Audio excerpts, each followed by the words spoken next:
I will let him speak, Professor Zillman.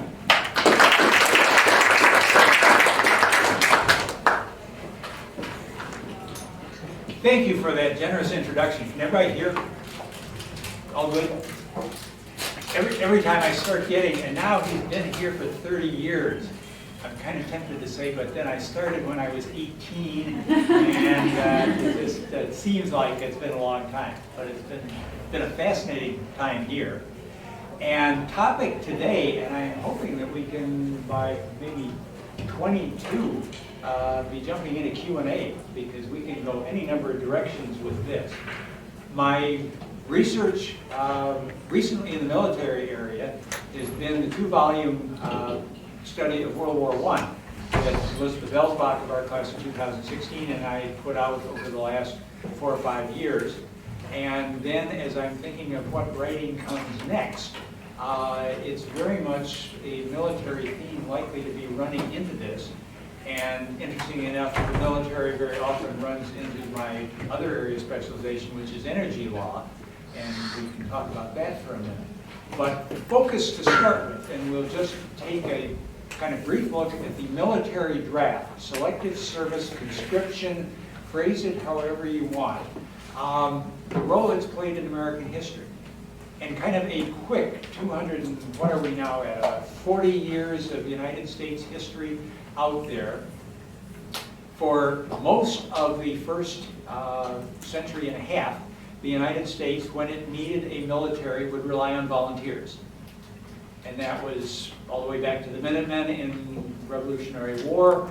Most of the Civil War, though with a short period and not terribly happy one of conscription, then through up to World War I, when the United States went into the war, as the war had already been going on for 3 years, incredibly bloody war, incredibly challenging set of circumstances there.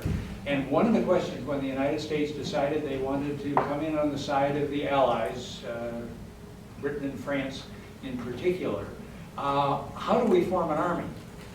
And as we think of the Army now, wow, it's a massive Pentagon establishment, everything else. Back then, the United States Army was, I think, either 17th or 18th in size in the world. We were a very small, it had been used a little bit in Mexico there, volunteer army, and suddenly we were talking about going to war with countries that would have several million men in their armies. And great challenge as the Congress decided, what do we want to do about rapidly building up an army, because we've got a war ongoing, we may well be losing it, we the Allies. Great debate on, do we continue with the volunteer tradition, or do we move to conscription, the ability of government under penalty of significant criminal law imprisonment, require everybody, and it phrased out initially as a 21 through 30-year-old male, to be, if called, ready to serve in the military. And the big mover on that, and why they voted at the Congress of the United States and then President Wilson, all coming together to support, we need to have a drafted, conscripted military, was because the volunteer system had worked just abysmally for Britain at the start of the war, 3 years earlier, when Britain was, again, our tradition is it's a volunteer force that the British have, the Army, Navy, everything else. And what happened very early in the war, with much serious killing starting in the first month of the war, Britain discovered that they had sent, by relying on the volunteers, a large number of their, if you will, upper class, more privileged citizens who immediately volunteered and went off and then got killed. And suddenly, and there's a marvelous scene, and my favorite movie of all time, I think, is Chariots of Fire. If any of you know that Academy Award winner movie 20 years back of the couple of athletes. And there is the scene in there of one of the Oxford University professors saying, and he's sitting addressing the new freshmen coming in just after the end of World War I. And he's saying, you take a look up on the honor list, and you run down that and you remember all of these young Oxford graduates who are now dead because they were killed in the war. And if we had been doing this smarter, we would have said, let's find a more sensible way of bringing in as much of the country as we can, assuredly including the upper class, and do much better with it there. Eventually, England went to the draft in 1916, and the United States decided we don't want to have the same thing happening here, with, again, the expectation. It's fascinating how times change. There was the assumption in World War I that the same thing that happened in Britain would happen in the United States. And you would have all of the sons or members of the elite rushing off to volunteer, and it would be the lower classes, possibly some of the more recent immigrants, who would just sort of stay behind, and we'll take those good civilian jobs that have now opened up as others have left.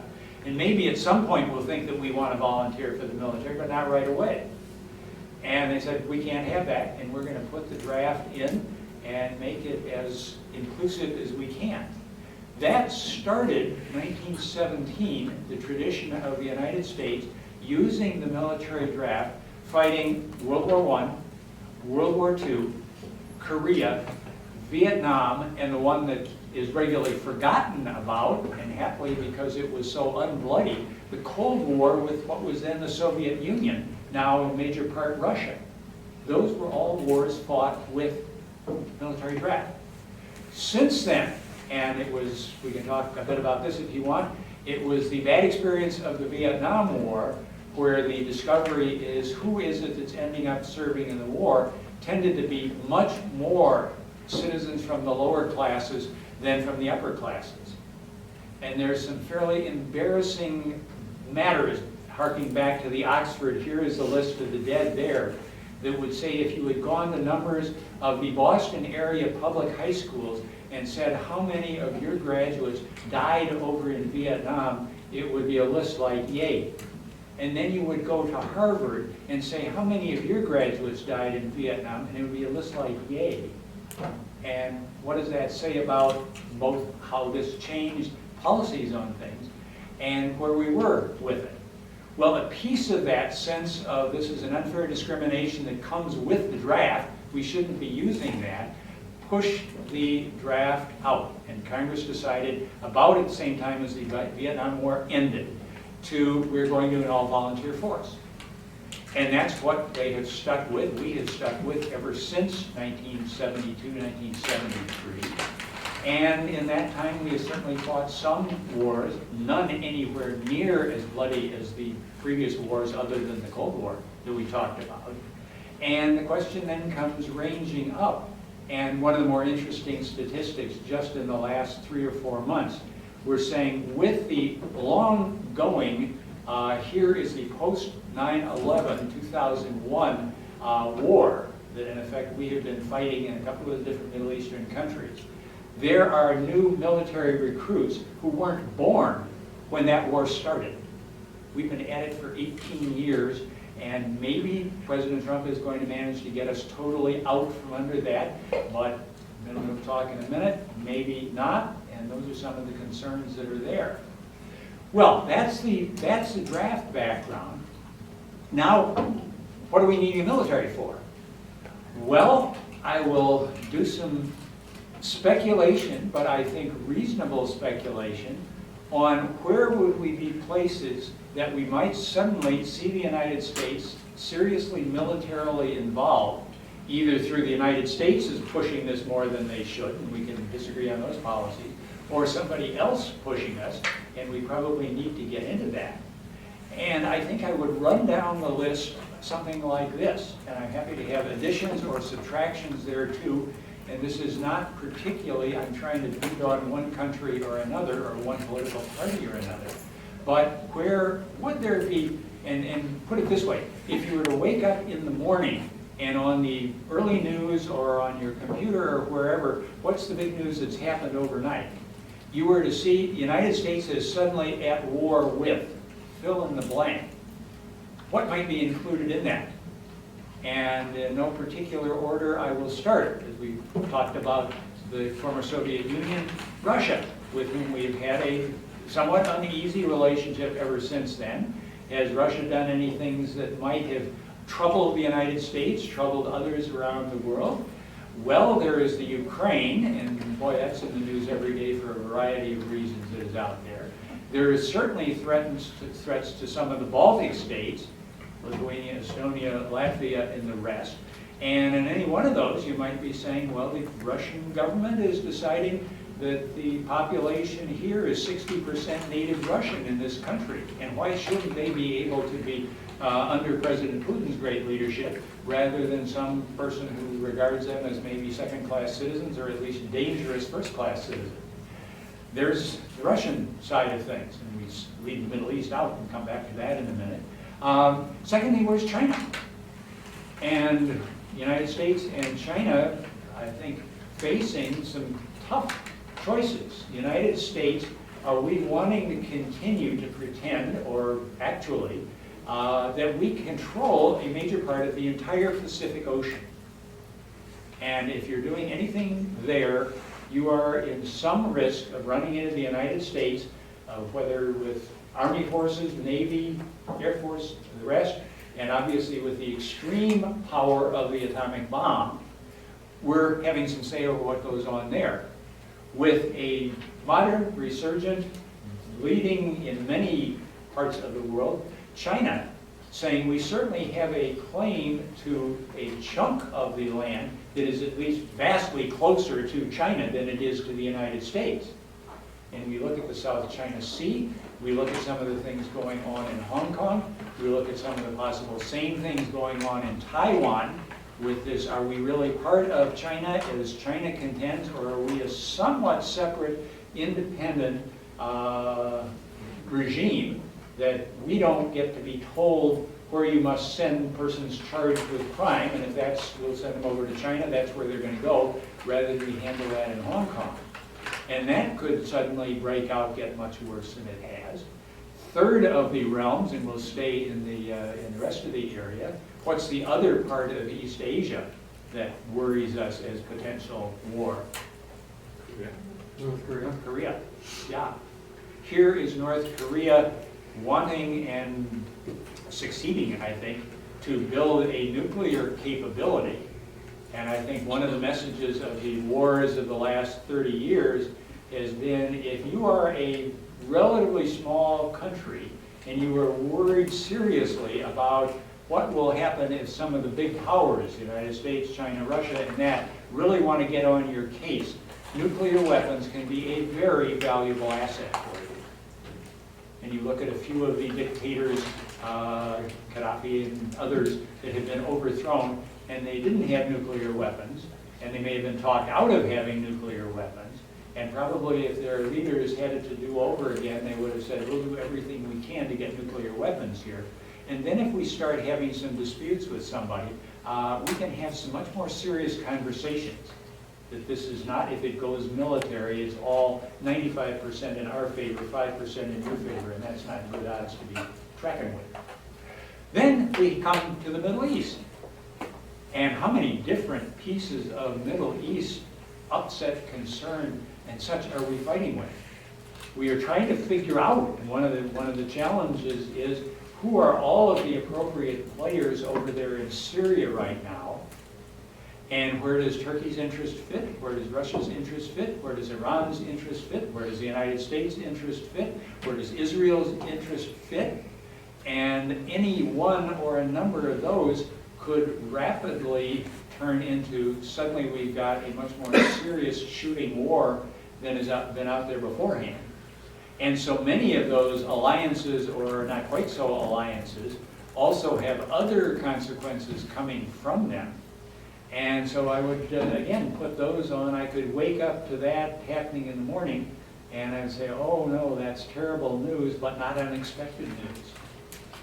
And the last piece, and we can play within our Western Hemisphere over here, and chances are, if we were to think there's any country there that might set the stage for some kind of military activity, guess which one probably? Brazil.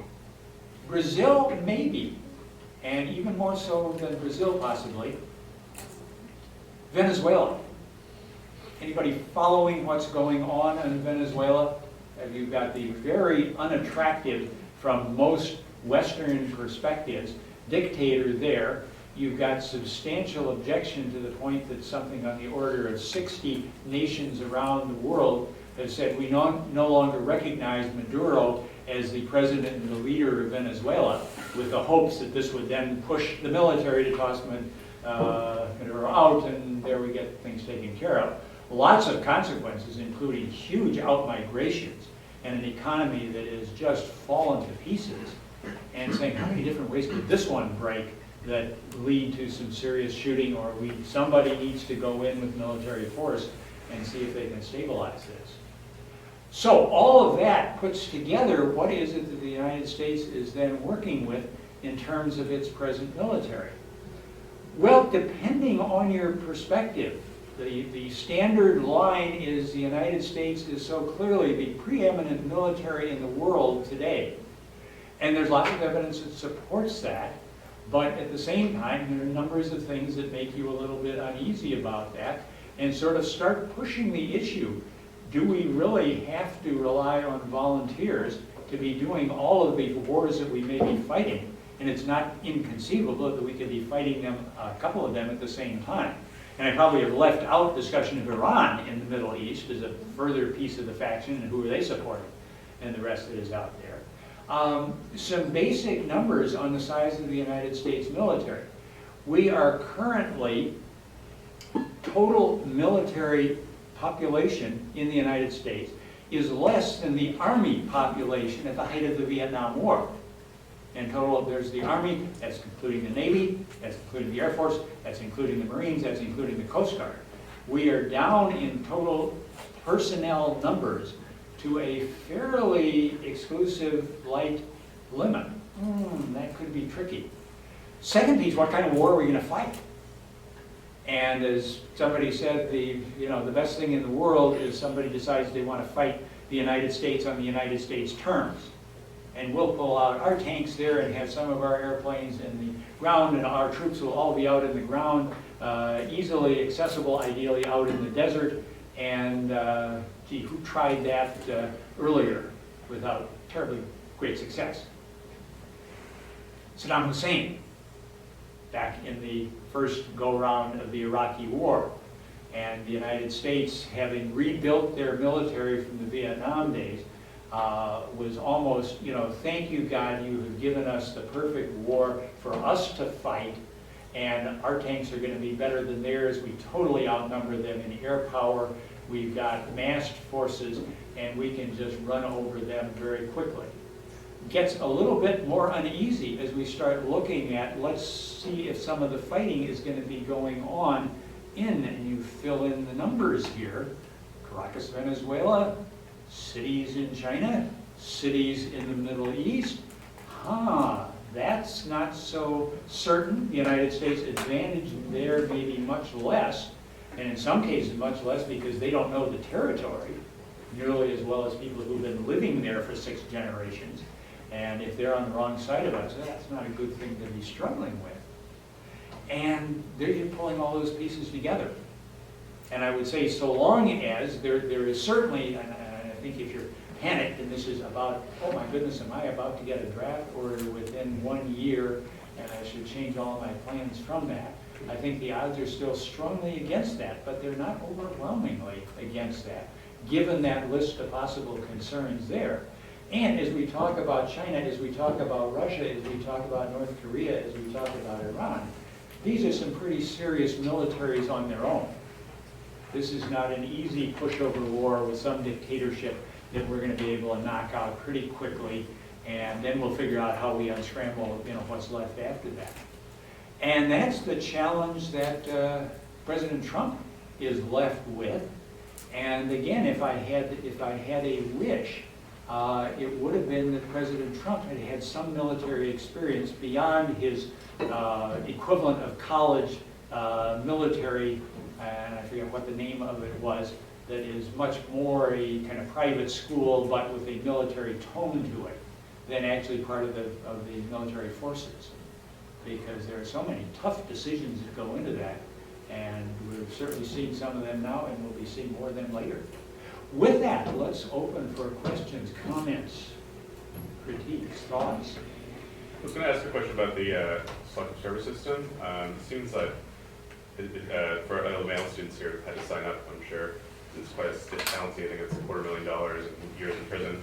Why, now that women are allowed to have been relaxed in standards for allowed women in combat, I think even like gay in the military, all these things, why men only are required to selectively service? I think if we go back to the draft, it's going to be an all-gender draft. But it's currently the system, is it Correct. still Yep. male only required? Yeah, to sign still up? male-only requirement to register there, and absolutely right. It used to be, there are only a limited number of military occupational specialties that women can serve in. Now it's almost everything is open. So they changing that? Or is it? Yeah, they're changing that. It's kind of bit by bit by bit, and as it turns out being successful, and in many cases, women probably far more skilled in some of the talents that they bring than the males. Sorry, and I'd love to get your opinion on it. I feel as though, as you've mentioned yourself, the nature of warfare has changed. We've been in this war for 18 years, and now our children don't even recognize that we're in war. Right. Furthermore, it seems to me that much of our warfare is almost without a purpose. We're there because we've placed ourselves there, we've put people into power, we've taken them out of power, we've attempted to rebuild structures. It seems like our intent in these missions or when we go across seas is without a definite focus, and so I feel as though there would be a greater pushback to a draft. When previously when we had drafts, it seemed as though warfare wasn't perpetual. People knew that there was going to be an end to it. People knew that there was a way out. Whereas in the case now, it feels as though it would be unfair. As you mentioned, our population is dwindling. I feel like that has to do with our own infrastructure, which is based on our economic, a lot of stuff going on in the economy. But my main point is, I feel as though, and I'd love to get your opinion, do you feel like it's really realistic that people would allow for a draft, given that there's no definite way out of warfare anymore? It seems like we are just destined to stay at war. And if that would be true, and if we have some of the horrors that I just predicted of the United States that is now in serious wars with serious other countries that are drafting, and the highest priority we have is winning this war, I think probably we would go back to something resembling the draft. And I think one of the crucial pieces of why are we fighting 18-year-old or 18-year wars is we don't have a draft. And the reality is there is a very small proportion of the American population that is doing military service or is even particularly aware of military service these days. And it used to be going back to World War II days. Chances are you could go out to any gathering and say, do any of you have either a spouse, child, close friend, fellow employee who is off in service, and all the hands would go up. Now that's the rarity. Follow further. Yeah, so I feel like going back to that though, so if we're talking about Iraq specifically, again, 18 years, when you talk about winning the war, for example, what does that look like? And what would define that? Exactly, Yeah. that's the issue, is even if you have people being drafted in, what's the purpose Yep. of being there? Because the issue we have in Iraq and in many places in the Middle East is the result of World War II, and even before then, when we had to try and divvy up the Middle East Yeah. based on the result there. Yeah, and that's starting in World War I. And oh my And the goodness. fall of the Ottoman Empire. Yeah, what have we gotten into here? And absolutely right, it's very dangerous to say, okay, here's what we need to do to win this war. And we can turn this one around in 3 weeks and US casualties will be very light. And then it's as in Iraq after overthrowing Saddam Hussein. Well, what comes next? All sorts of bad stuff. And perfectly understandable, the United States, much as we like to think of ourselves, or as any other of the major countries like to think of themselves, we're the friend of the Iraqi people, the Colombian people, whoever it may be. Not so much. And we'd be feeling the same way if in were coming the army from the other country, and they're saying, no, we're working in the interest of the United States, but you've got to have us here on the ground. And we'd be like heck. I guess I have an observation and then a separate question. Yeah. I feel like there's two glaring examples where drafted armies were defeated and could not turn, favor for their country against the enemy. The Soviets retreat from Afghanistan, and also our own retreat from Vietnam, probably more deterrence to me that, a draft is an explanation that, we could have victory more quickly. Oh, yeah, no, it's not an automatic winner. And also I was wondering about, obviously there's a rise of technology used in warfare, Yeah. and does that in a way flop the whole classes dynamic where now there's a need for people who are more affluent, have more education and more specialization to serve rather than just having bodies on the ground? Yeah, absolutely. And let me throw it, and it's not on the technology side, one example. Suppose we had the draft then versus we don't now. There was United States winning one of the wars in the Middle East, and they imprisoned lots of the suspected terrorists there. And this was after 2001. You've got the group, and they have rounded up a bunch of these. They put them in one of the prisons, essentially, and all sorts of bad things happen. In part because who are you able to use as the United States troops, the military members who are going to be involved in guarding here? And the answer is, in considerable number, one of a National Guard unit drafted in with people there, and their experience may have been they got through high school, but possibly not. And suddenly they're in a situation where you desperately would need some people in there who know something about the culture, the language of the prisoners that they are dealing with. And the Abu Ghraib prison probably was as bad a fiasco for United States public relations as could have been. You're abusing all of these prisoners there, all kinds of, just gross films of here people are masked and we're pouring stuff down them. And I said, suppose you had had the draft going. You then had the ability to say, who could we call on in the United States that might be much more useful in this role? And you'd start off saying, give me a list of all of the people with serious Arabic language fluency. Give me a list of all of those who have studied this as part of what they're doing or been involved in what they're doing. And they're the ones who are coming in and running that prison, and I suspect you would have had a vastly better opportunity to put that to the advantage of the United States than the disaster you got. And that would be if you got that drafting capability and you are using it sensibly. Who is it that we need here? And if you happen to fit that classification, your country is asking you for 2 years of service. Yeah. I guess with that, I'm wondering where there's like another degree, the tone of the conscription or the draft, like the reason for it. I feel like it might fall short to communicate an absolute need for service, where it's just to serve the national interest generally, as in Vietnam, which was guised as a fight of an existential threat of communism. Yeah. Whereas on the flip side, the Vietnamese were in fact repelling an existential threat to their sovereignty and culture. Yeah. So, fought more perhaps capably or with more vigor. I don't know. Yeah. So is that also relevant when beyond looking at the function, there's also the cultural, societal purpose for the war? Sure, sure. And what's the public reaction to it? And you can love or hate Richard Nixon as president, but one of the things Richard Nixon as a politician was smart enough to know as the Vietnam War started going badly wrong, it became, oh my goodness, can we ever get out of this? It's been there eternally. We seem to be, losing all sorts of stuff. And the protests are growing immensely, and we have shootings on college campuses and the rest. And it looks like the whole country is falling apart. Nixon, after he had come in as president, said the smartest thing we could do is end the draft.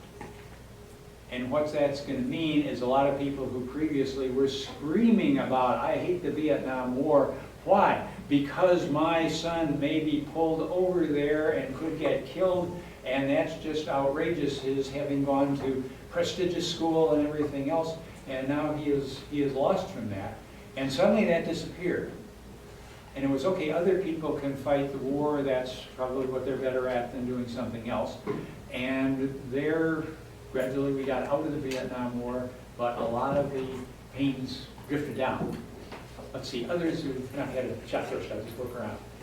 In terms of this idea of specifying what kinds of people you want to draft for, Yeah. for helpful purposes or for issues of, national security.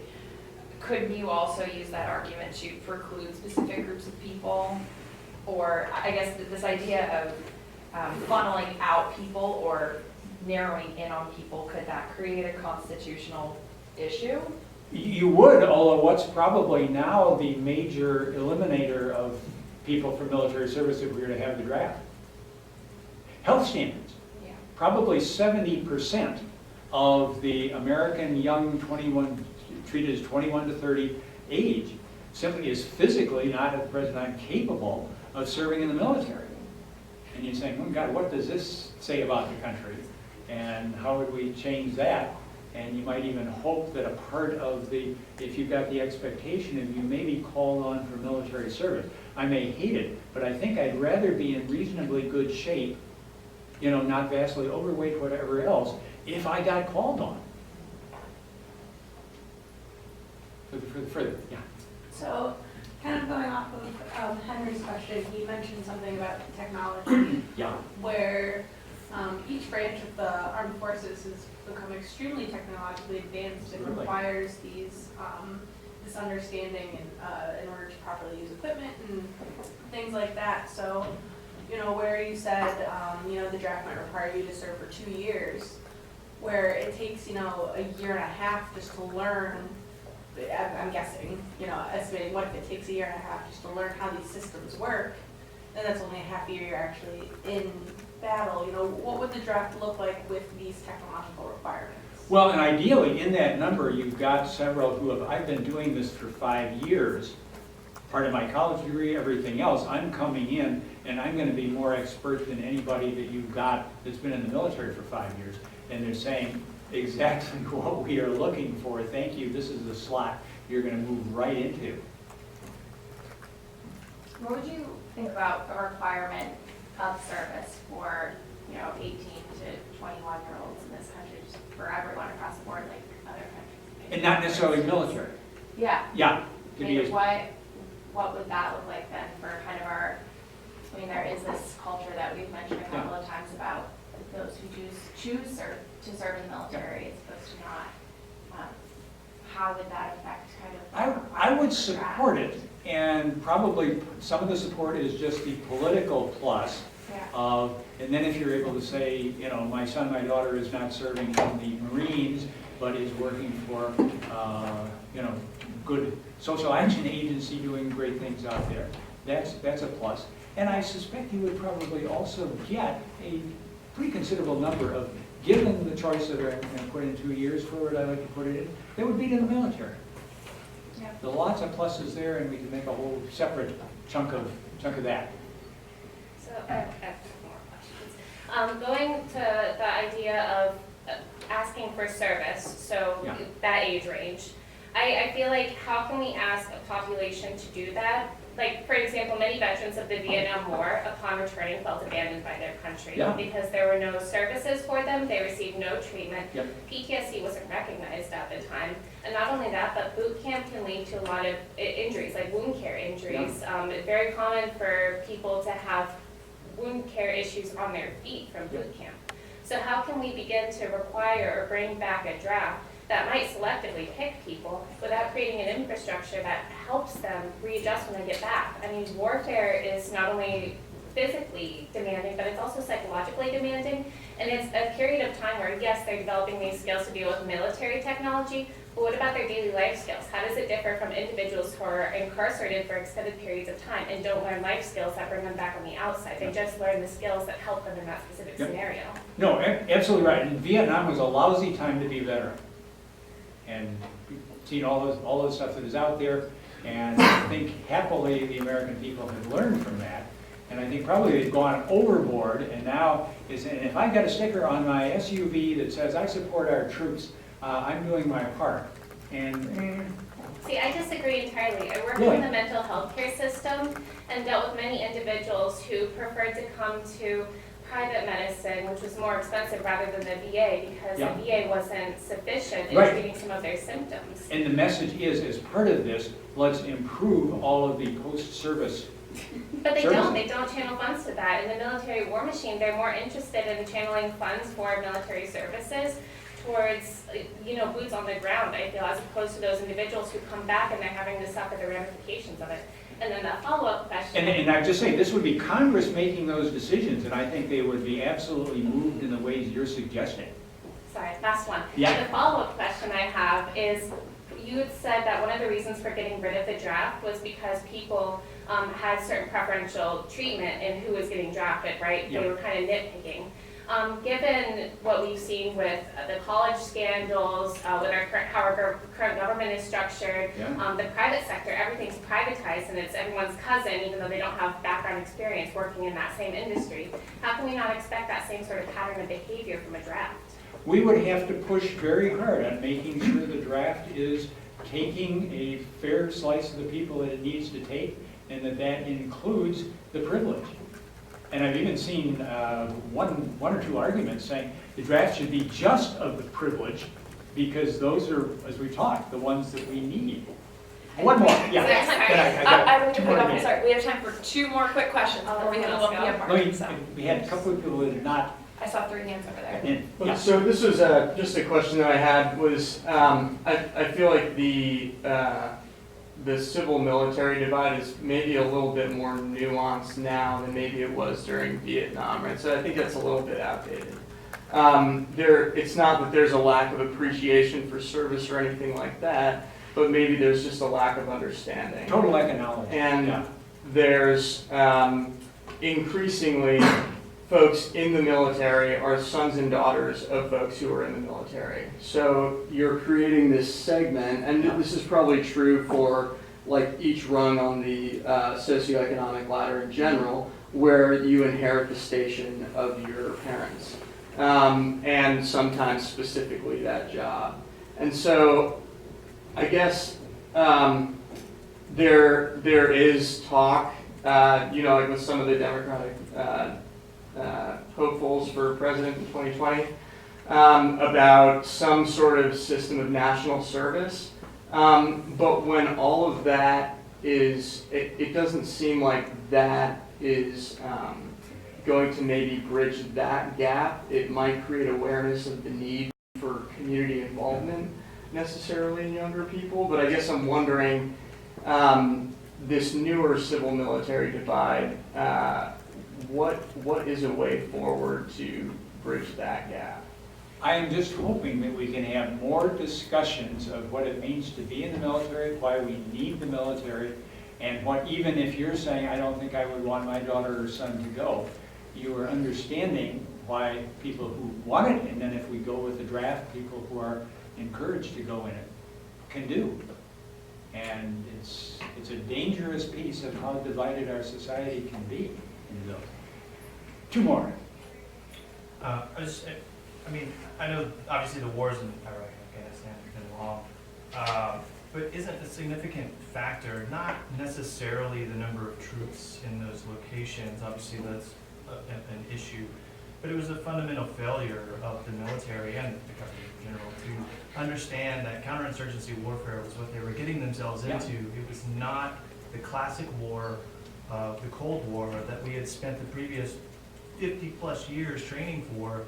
So, that's exactly why Petraeus got into the position that he was in. And that's a huge, significant reason why those wars lasted as long as they did, was because we were 2 years into an insurgency before we really understood what we were dealing with. Yeah, absolutely right. I can take 1 more? Quickly, yeah. Quick. Where does civil war fit in your hypothesis on privilege and participation? Because I think that in that war, about a fourth of the soldiers in the Union Army, at least, were immigrants. I know that was a lot of Irish and German immigrants were forcibly conscripted. They had the draft riots, if you ever watched that. So Gangs of New York movie, you may have seen that in the film. It was a very sort of tumultuous time. People were very much targeted off the boats to be forced into the Union Army. Doesn't that suggest that this sort of class divide is a bit older than, and maybe this mid-century, 20th century was more of a blip where there was more equality than there wasn't in historically, if you will. In fact, that there's always been this class divide, conscription, and then this is like we've only just recently had this divergence towards equality. Yeah, at least Union side did not go to conscription until halfway through the war, and then it was just running short. And I think best number estimates that I've seen, probably 80% of the Union troops were volunteers. You And mean and some of the Conscription? conscripted who came along, not terribly successful as soldiers, and that put, we couldn't go back to the Civil War, could we? And happily, the World War I experience dealing off those problems, I think came reasonably close to solving that. I'd better let in whoever is next in here. Happy to take any further questions outside. Thank you so much, Yes. Professor Zillman.